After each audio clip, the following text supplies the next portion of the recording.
Esta es una guerra por la vida y la vamos a ganar. El vocero tributario. Entender que no hay que temerle al tema de la tributación. El acontecer noticioso a nivel nacional, local e internacional. Tenemos el bono familia. La información más importante y de actualidad. Esta es una lucha de todos, de cada uno de nosotros. Esto es El Vocero Tributario.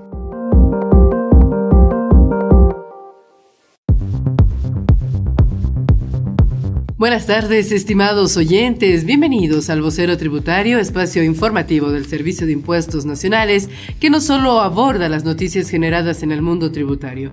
Hoy compartiremos con ustedes las noticias generadas fruto de los bloqueos y movilizaciones que lleva adelante el movimiento al socialismo y que afecta tremendamente la situación de salud que vive el país por la pandemia del coronavirus. ¿Qué tal, amigos? Buenas tardes. Desde el estudio del Vocero Tributario les informaremos acerca del programa Mamás y Papás Retornan a la Escuela, una propuesta del Servicio de Impuestos Nacionales. Gracias por estar con nuestra sintonía. A continuación, nuestros titulares. Ahora te presentamos nuestros titulares. El gobierno denuncia ante la Organización de Estados Americanos la muerte de 31 personas con coronavirus por falta de oxígeno. Fiscalía instruye investigación inmediata de delitos cometidos en los bloqueos y hechos contra la salud y la vida. El gobierno vuelve a presentar denuncia contra Evo Morales. Candidato del movimiento al socialismo niega bloqueo de oxígeno y medicamentos. El Servicio de Impuestos Nacionales te informa sobre el programa Mamás y Papás Retornan a la Escuela.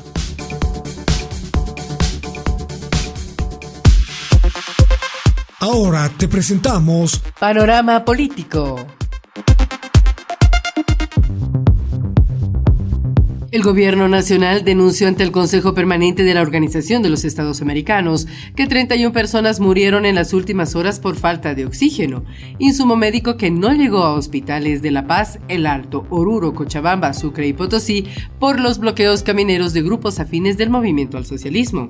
Por su parte, el Consejo Permanente del Organismo Interamericano condenó los bloqueos y las acciones violentas que en los últimos días agudizaron la situación sanitaria ya complicada por la expansión del coronavirus en el país. La mayoría de los miembros de la Organización de Estados Americanos se pronunció en esa línea, luego de que el Ministerio de Salud responsabilizara a Evo Morales y al movimiento al socialismo de 31 muertes por falta de insumos médicos. Explosiones, dinamitazos, incendios forestales y destrucción de valiosa infraestructura pública son algunas de las consecuencias de estas feroces acciones, pero lo más aberrante de estos bloqueos son sus consecuencias para la salud de la población boliviana. Ni en situaciones críticas de conflictos armados se podría restringir la circulación de medicamentos y ambulancias a los centros sanitarios. ¿Por qué Evo Morales le quita el oxígeno a su pueblo, a los enfermos y a quienes buscan con todas sus fuerzas aferrarse a la vida? Porque no le importa el bienestar colectivo, sostuvo Longaric. Las atrocidades de los grupos afines a Evo Morales van incluso más allá, impidiendo el transporte de oxígeno y el traslado del personal de salud que no llega a quienes necesitan auxilio. ¿Por qué Evo Morales le quita el oxígeno a su pueblo, a los enfermos y a quienes buscan con todas sus fuerzas aferrarse a la vida? Porque no le importa el bienestar colectivo, solo le importa promover sus ambiciones personales. El responsable de epidemiología del Ministerio de Salud, Virgilio Prieto, fue el encargado de proporcionar a la Organización de Estados Americanos el detalle de los 31 decesos denunciados por el Gobierno Nacional. En contacto con Página 7, Virgilio Prieto detalló que de los 31 decesos, 23 ocurrieron en La Paz, 5 en Oruro y 13 en Cochabamba. En este mismo contexto, la presidenta Yanine Áñez afirmó este lunes a través de Twitter que el país no necesita bloqueos, sino la unidad para enfrentar la pandemia del coronavirus. Hace 4 semanas que el movimiento al socialismo bloquea en la Asamblea Legislativa el dinero para pagar el bono salud y más de una semana que el MAS bloquea en las carreteras el oxígeno para los pacientes del COVID. Bolivia no necesita bloqueos, necesita unidad ante la pandemia, expresó la jefa de Estado. La Fiscalía General del Estado instruyó este lunes a las fiscalías departamentales el inicio inmediato de investigaciones sobre las acciones de los últimos días en contra de la vida y la salud del pueblo boliviano, con acciones como los bloqueos de caminos por grupos afines al movimiento al socialismo. Mediante un comunicado, la Fiscalía General del Estado demandó a sus direcciones distritales la conformación de comisiones y la atención ágil de las denuncias relacionadas a los conflictos sociales que evitan la provisión de alimentos e insumos médicos a la población. Respecto a este tema, el fiscal departamental de La Paz, Marco Cosío, recordó que su oficina ya inició de oficio una investigación contra personas involucradas en acciones violentas, pero recordó que esa oficina pública no se encarga de desbloquear, sino de aportar datos técnicos sobre posibles delitos. Con el Ministerio Público de La Paz, que nosotros ya iniciamos una acción penal en fecha 5 de agosto del año 2020, y esta es la prueba de nuestro formulario único de denuncia contra 12 personas identificadas en los bloqueos, identificadas en el no dejar el paso a las ambulancias, en el oxígeno. El Gobierno Nacional y otras instancias presentaron denuncias contra dirigentes de organizaciones sociales, además del expresidente Evo Morales, por las movilizaciones que ponen en vilo al sistema de salud por la falta de provisión de oxígenos para nosocomios.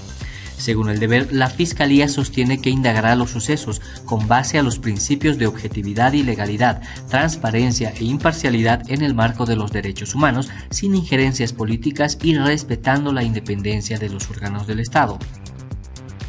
En los últimos días se registraron violentos incidentes en diferentes regiones del país debido a que las organizaciones sociales afines al movimiento al socialismo radicalizaron su protesta y otros grupos intentaron desbloquear las vías para permitir el paso de camiones y otros vehículos varados en las carreteras desde hace una semana. Pese a los pedidos de autoridades gubernamentales, la Fiscalía no se había pronunciado sobre este tema. El gobierno, a través del ministro de Justicia y Transparencia Institucional, Álvaro Coimbra, presentó oficialmente una nueva denuncia penal contra Evo Morales por los delitos de genocidio, terrorismo, sedición, delitos en contra de la salud y de los servicios básicos, entre otros.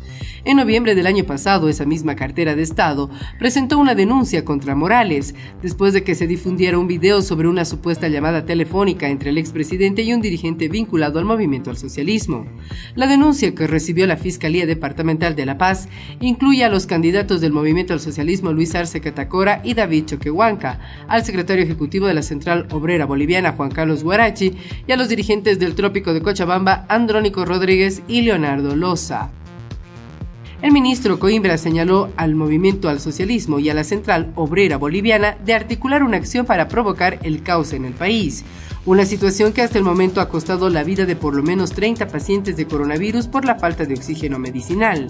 Según El Deber, la Fuerza Especial de Lucha contra el Crimen de Santa Cruz y una comisión de fiscales investigan a 49 bloqueadores detenidos en Samaipata.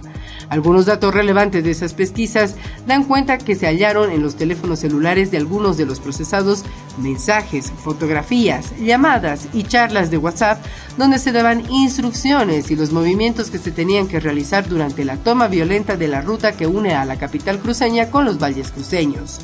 Los peritos policiales están realizando el desdoblamiento de la información y de las imágenes que se han encontrado, lo mismo que la ubicación georreferencial de las llamadas y los contactos, para saber desde dónde llegaban las instrucciones que mantuvieron las vías cerradas y las acciones de amedrentamiento que ejecutaron los bloqueadores cuando ingresaron a Samaipata y apedrearon el hospital, casas particulares y vehículos que estaban en las calles por donde pasaron.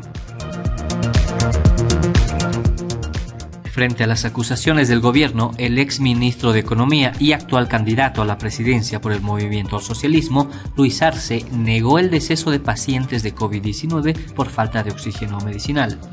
Según Herbol, Arce acusó al gobierno de crear una cortina de humo para tratar de ocultar su ineficiencia administrativa en la dotación eficiente de oxígeno y medicamentos para tratar a las personas contagiadas con coronavirus. Para el candidato del MAS, las organizaciones sociales que bloquean los caminos desde hace una semana permiten la circulación de medicamentos y otros insumos hospitalarios, tal como habían dispuesto sus respectivas asambleas.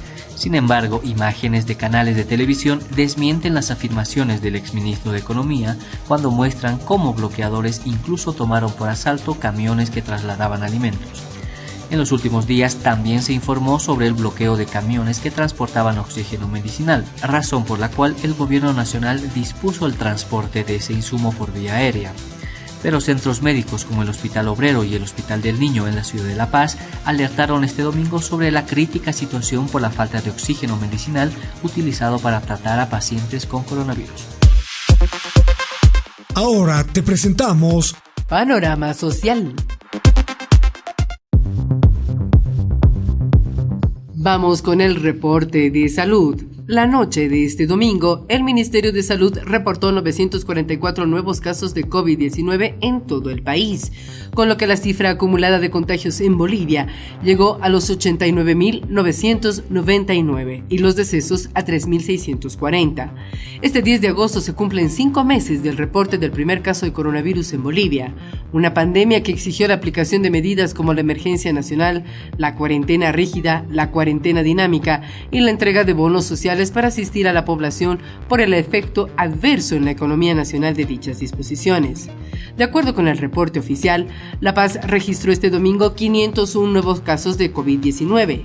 Cochabamba 151, Santa Cruz 133, Chuquisaca 51, Potosí 40, Pando 35, Oruro 21 y Beni 12. Además, se registró la muerte de 53 personas a consecuencia del virus, 21 en Santa Cruz, 10 en La Paz, 8 en Chuquisaca, 5 en Cochabamba, 4 en Potosí, 3 en Pando y 2 en Tarija. En la actualidad, en el país existen 14.616 casos sospechosos, se descartaron 86.309, se recuperaron 29.808, los activos son 56.551 y la cifra de decesos subió a 3.640. Con los nuevos datos del reporte epidemiológico, Santa Cruz acumula 37.057 contagios, La Paz 21.606, Cochabamba 10.586, Beni 5.789, Tarija 4.629, Oruro 4.138, Chuquisaca 2.712, Potosí 1.860 y Pando 1.622. El Ministerio de Salud alertó sobre una inminente situación de desastre en medio de la pandemia y los bloqueos de las carreteras por grupos afines al movimiento al socialismo. Denunciamos ante la comunidad nacional e internacional la inminente situación de desastre que inviabiliza el sistema sanitario y agrava la situación epidemiológica del país, constituyendo una amenaza latente de pérdida de más vidas inocentes, configurando un estado de inseguridad sanitaria, y llamamos a la comunidad internacional a solidarizarse con la situación que atraviesa nuestro país y con nuestra lucha por la defensa de la salud y la vida, cita un pronunciamiento público emitido por el Ministerio de Salud.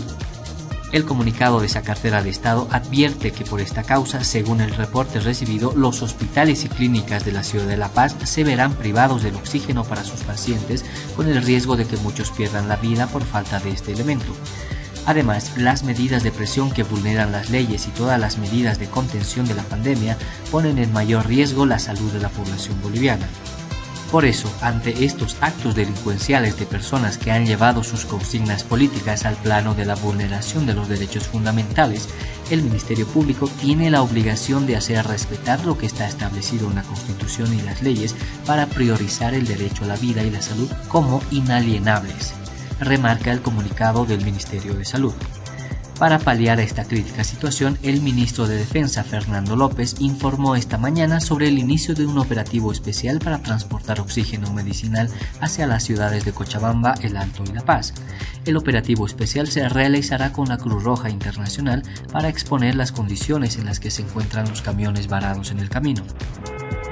Es una caravana que va exclusivamente con la Cruz Roja Internacional como testigo, como fiel testigo de lo que puede ocurrir en la carretera. En términos tácticos,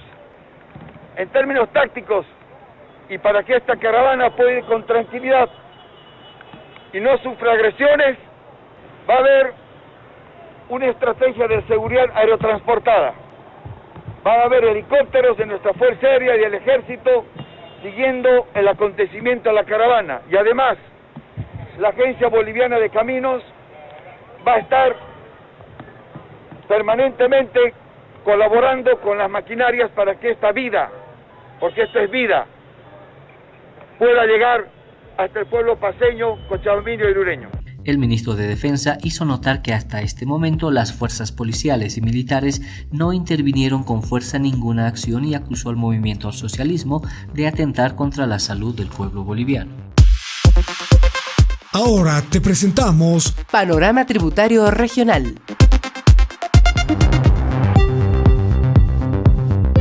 Entre tantas noticias que generan malestar y preocupación en la población, el Servicio de Impuestos Nacionales busca vías propicias para la difusión de los valores tributarios a pesar del coronavirus.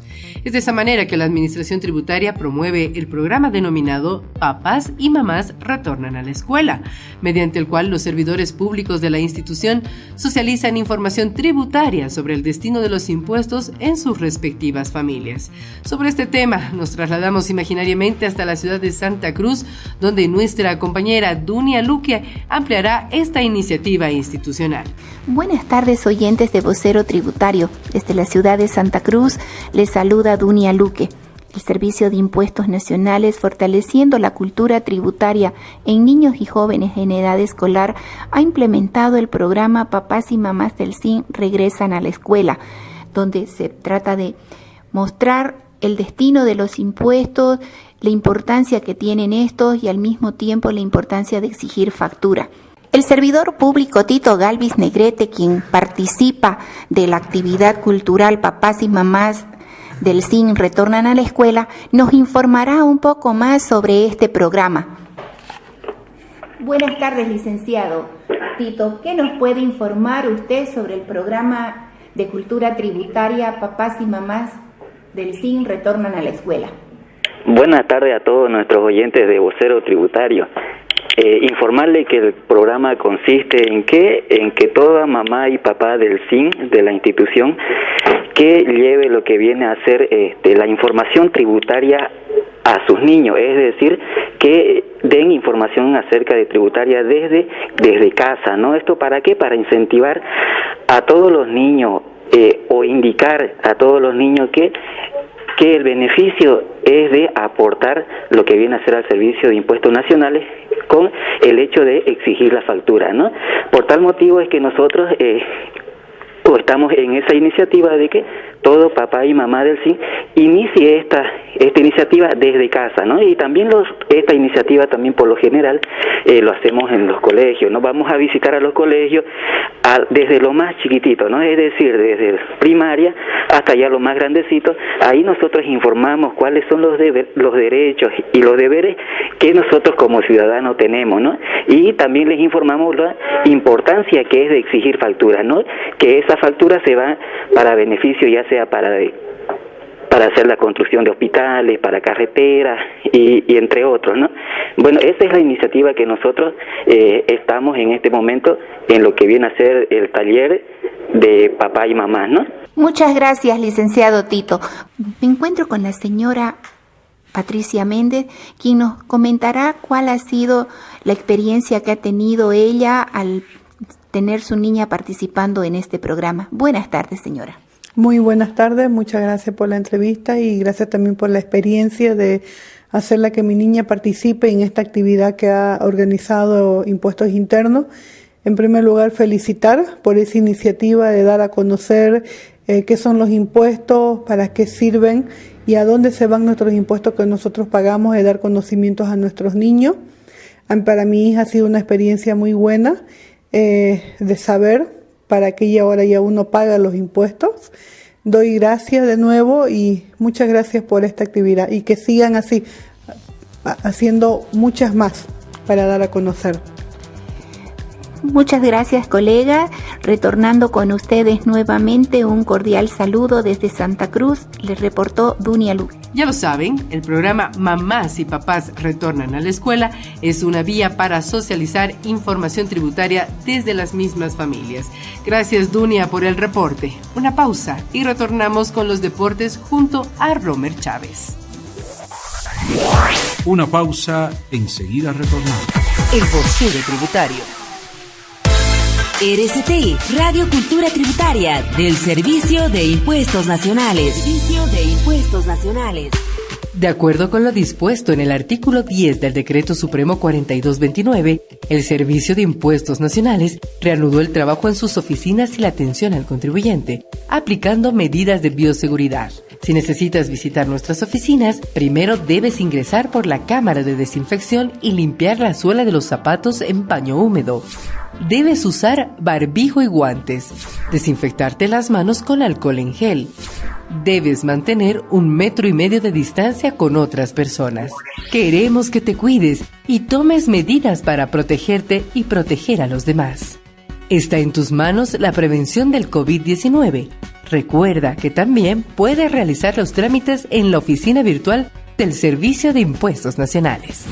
Servicio de Impuestos Nacionales. Gestión con equidad y transparencia. Hoy más que nunca, las bolivianas y los bolivianos nos apoyamos entre todos. Como profesionales, productores, empresarios, transportistas, comerciantes. Porque a pesar de las dificultades, unidos saldremos adelante. En Impuestos Nacionales aplaudimos todo el esfuerzo que hacen las bolivianas y los bolivianos para fortalecer nuestra economía. Gracias. Tu compromiso nos inspira a cumplir con Bolivia para que el país, la economía, la salud y la vida continúen.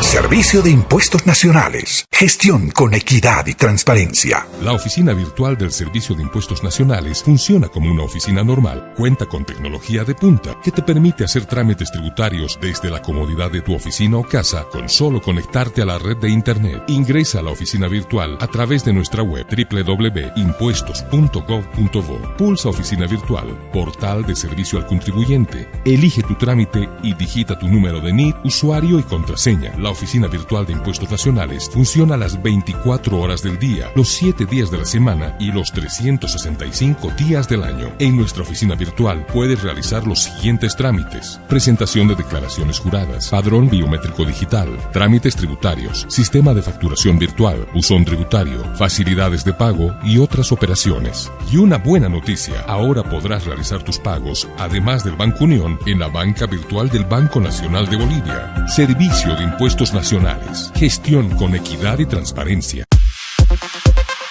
Ahora te presentamos Panorama Deportivo.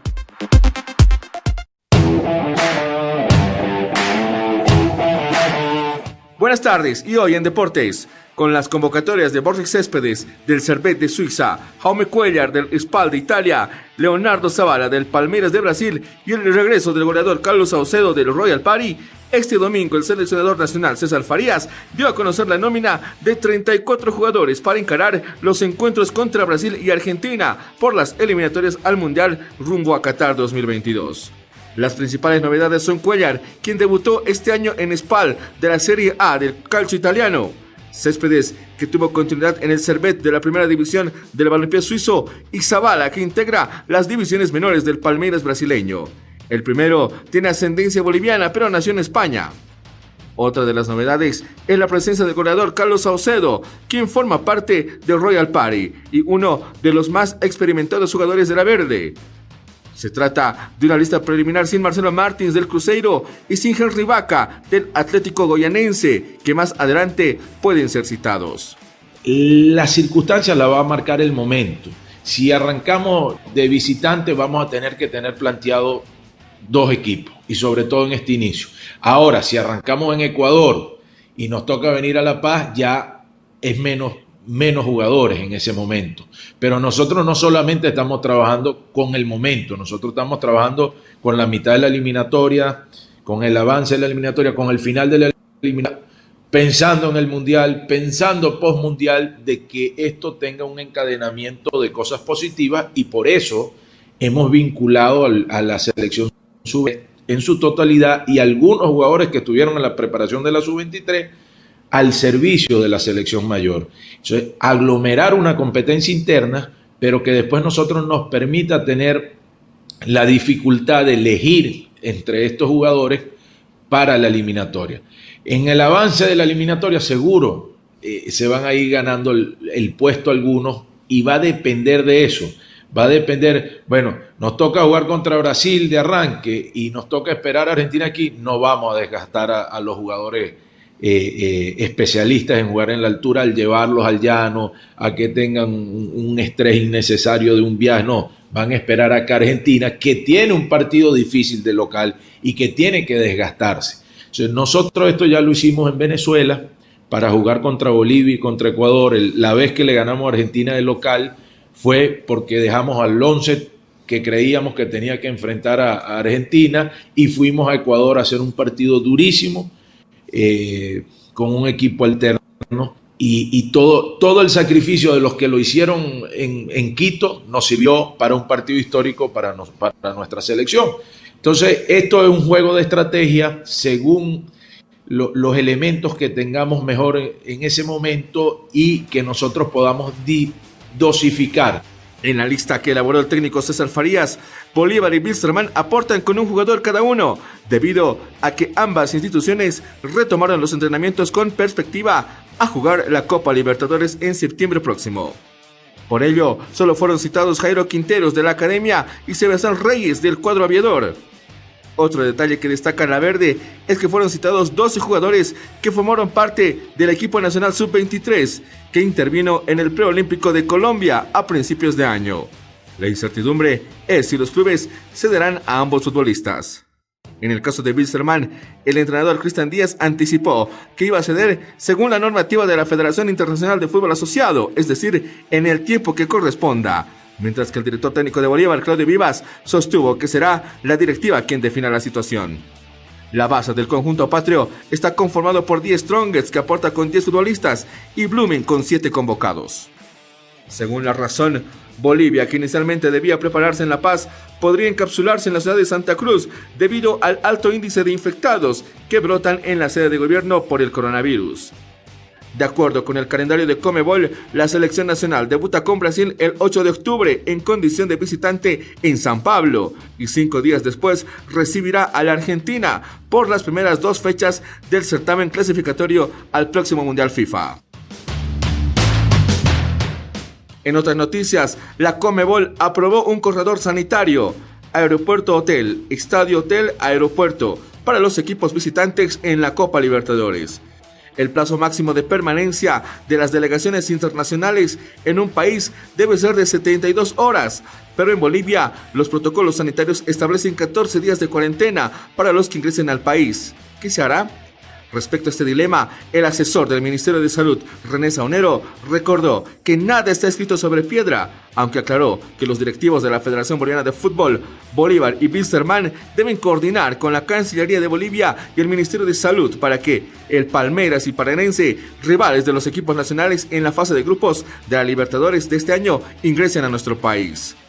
La federación y los clubes tienen que hablar con el gobierno y con el Ministerio de Salud y con la Cancillería para ver cuáles son los alcances que tendría que tener esta disposición de Conmebol, explicó. La Federación Boliviana debe reunirse con autoridades de gobierno para presentar este jueves un informe en el Consejo de la Conmebol, cuando cada asociación informara sobre lo que pudo avanzar con sus respectivos gobiernos. Ningún país puede aceptar que se le imponga un sistema de sanidad. Si ellos conversan y aseguran que no habrá problemas, creo que las autoridades del Ministerio de Salud y la Cancillería les darán vía libre, reforzó Saunero. Según la programación de la Conmebol, la Academia debe recibir al Palmeiras el 16 de septiembre desde las 20:30 en el Estadio Hernando Siles por la tercera fecha del Grupo B de la fase de grupos. Mientras tanto, Wilstermann se medirá con el brasileño Paranaense por la Serie C de la Copa Libertadores desde las 18:15 en el Félix Capriles de Cochabamba. La Conmebol nos tiene que asegurar que los jugadores visitantes y locales tendrán las condiciones de bioseguridad, resaltó el médico. Por último, Bolivia hizo noticia al cumplir el objetivo de clasificarse por primera vez a la División 2 de la Olimpiada Mundial Virtual de Ajedrez, luego de ubicarse segunda en el Grupo D de la División 3 que terminó este domingo. El equipo nacional solo necesitaba de un triunfo para obtener su cometido. pero en la tercera y última jornada de la serie se puso cuesta arriba con las 2 derrotas que sufrió, las primeras del certamen, pues estaba invicto ante Chile y Venezuela, informó el departamento de prensa de la Federación Boliviana de Ajedrez. Ambas selecciones sudamericanas eran favoritas para también ascender y ello se mostró en los duelos que tuvo ante la verde.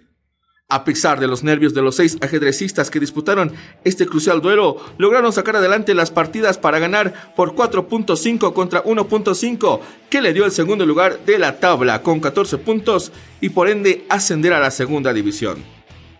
El gran maestro Osvaldo Zambrana declaró que, muy contento por el resultado, solo necesitamos una victoria para ascender y si bien al principio tuvimos tropiezos, logramos sacar adelante la serie. Es un sueño hecho realidad haber avanzado.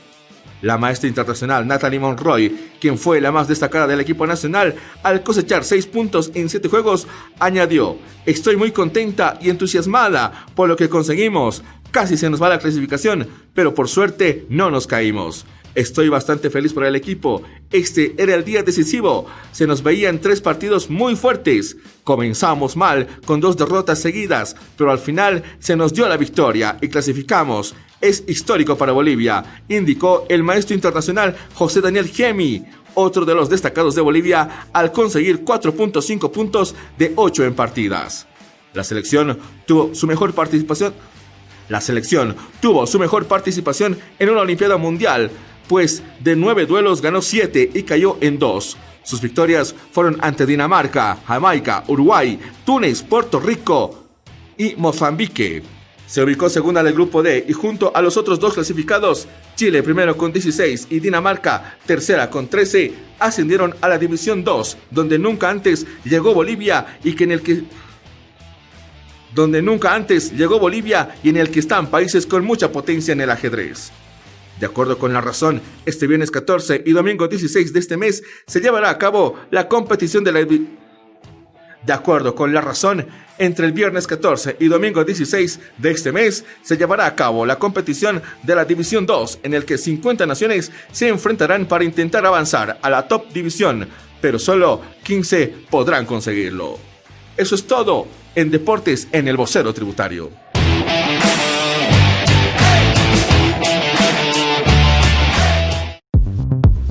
Estás escuchando por RCT Radio Cultura Tributaria El Vocero Tributario.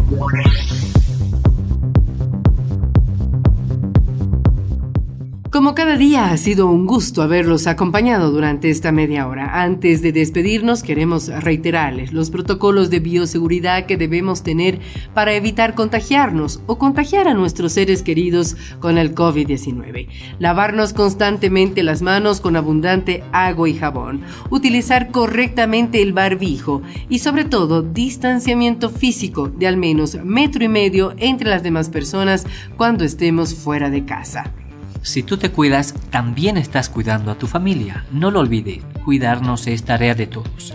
Gracias por la sintonía con su noticiero El Vocero Tributario. Los esperamos el día de mañana con más del ámbito noticioso nacional por la señal digital de Radio Cultura Tributaria del Servicio de Impuestos Nacionales. Buenas tardes, permiso. Hasta aquí presentamos El Vocero Tributario. La información más importante y de actualidad. Hasta la próxima. El Vocero Tributario.